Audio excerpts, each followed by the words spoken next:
వీళ్ళే 2009లో వీళ్ళు ఇచ్చిన పర్మిషన్ బిల్డింగ్ని ఇప్పుడు కూలుస్తున్నారు.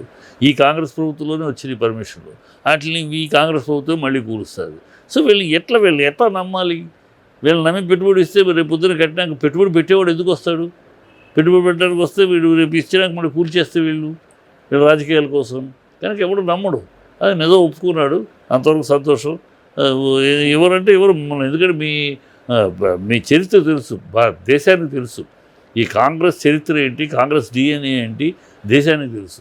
వీళ్ళు అధికారంలోకి వస్తే ఎంతవరకు దండుకుందాం, ఎంతవరకు అధిష్టానానికి మూటలు పంపిద్దాం, ఇదే వీళ్ళ స్కీము అని ప్రజలకు తెలుసు. ఏదో పొరపాటున ఇక్కడ తంతెగారులు బుట్లు అన్నట్టు అన్ఎక్స్పెక్టెడ్గా ఏదో ఒక భ్రమలో పడి ప్రజలు మార్పు అంటే గౌకు వేశారు. కానీ ఇప్పుడు వీళ్ళు ఒక హామీ ఒకటి నెరవేర్చరు.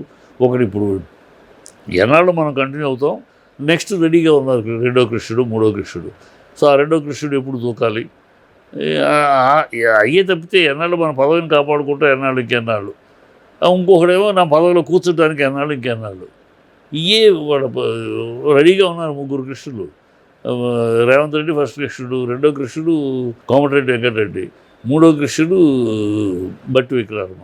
ఎందుకంటే వీళ్ళే అన్నారు, కోమటిరెడ్డి వెంకటరెడ్డి ఎలక్షన్ అప్పుడు అన్నాడు, ఎలక్షన్ అయినాక నువ్వే సీఎంవి అని సోనియా గాంధీ నాతో అన్నారు, అనుకోని పరిస్థితుల్లో అతను చేసాం, నీ టర్న్ వస్తుంది అని చెప్పారు అని తనే అన్నాడు. అలాగే బట్టి విక్రమార్క వైఫ్ మేమే సీఎం అవుతామని ఎంతో కష్టపడ్డాము, ఆఖరి నిమిషంలో మాకు దక్కకుండా పోయింది. సో వీళ్ళు యాస్పిరెంట్స్ వీళ్ళు అన్నీ ప్లాన్ చేసుకున్నారు. టక్కని రేవంత్ రెడ్డి కొట్టుకెళ్ళిపోయాడు.